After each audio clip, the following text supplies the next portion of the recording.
Surrogacy తీగలాగితే డొంక కదులుతోంది. నిందితురాలు Lakshmi Reddy agent గా ఉన్న హాస్పిటల్స్ కి పోలీసులు నోటీసులు జారీ చేశారు. హాస్పిటల్ యాజమాన్యాలు సంబంధిత వైద్య సిబ్బందిని విచారించి పూర్తి వివరాలు సేకరించేందుకు చర్యలు తీసుకున్నారు.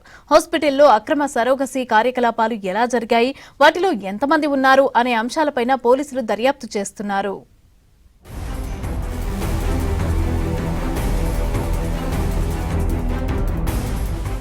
సంతానం లేని దంపతుల ఆవేదన, బిడ్డ కోసం ఎంత డబ్బైనా ఖర్చు చేసేందుకు సిద్ధమైన వాళ్ల బలహీనతను సృష్టి ఫెర్టిలిటీ కేంద్రం నిర్వాహకులు సొమ్ము చేసుకున్నారు.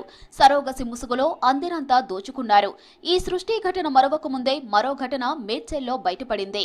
ఈ కేసులో నిందితురాలు లక్ష్మీరెడ్డి ఏజెంట్గా ఉన్న 6 హాస్పిటల్స్ కి ఇప్పటికే నోటీసులిచ్చారు పోలీసులు.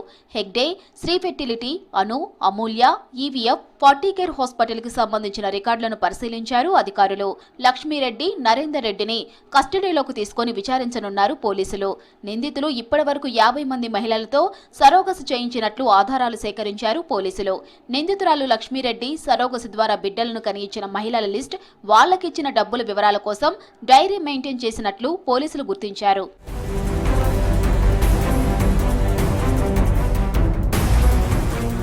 హైదరాబాద్లోని Madhapur, Ameerpet, RTC X road ప్రాంతంలో ఉన్న ఫెర్టిలిటీ సెంటర్ల నిర్వాహకులతో పరిచయాలు పెంచుకుంది లక్ష్మీరెడ్డి.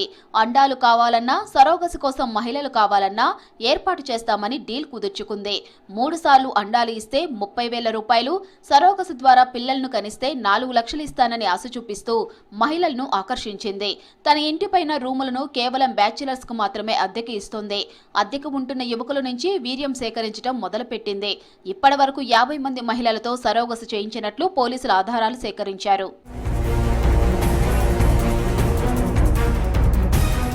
కర్ణాటకకు చెందిన మహిళ భర్త ఫిర్యాదుతో లక్ష్మీరెడ్డి భాగోతం బయటపడింది. కర్ణాటకకు చెందిన మహిళకు 2 కిడ్నీలు పాడైన విషయం లక్ష్మీరెడ్డికి తెలిసింది.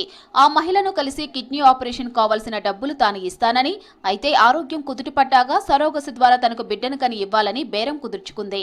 ఆపరేషన్ తర్వాత ఆరోగ్యం కుదుటపట్టడంతో సరోగసి కోసం సదరు మహిళను లక్ష్మీరెడ్డి సంప్రదించింది. భర్తకు విషయం తెలియడంతో గొడవ మొదలైంది.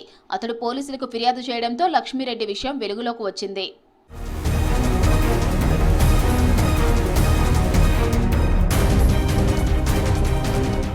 మేడ్చల్ సరోగస్ కేసులో విచారణలో విస్తుపోయే నిజాలు వెలుగులోకి వస్తున్నాయి.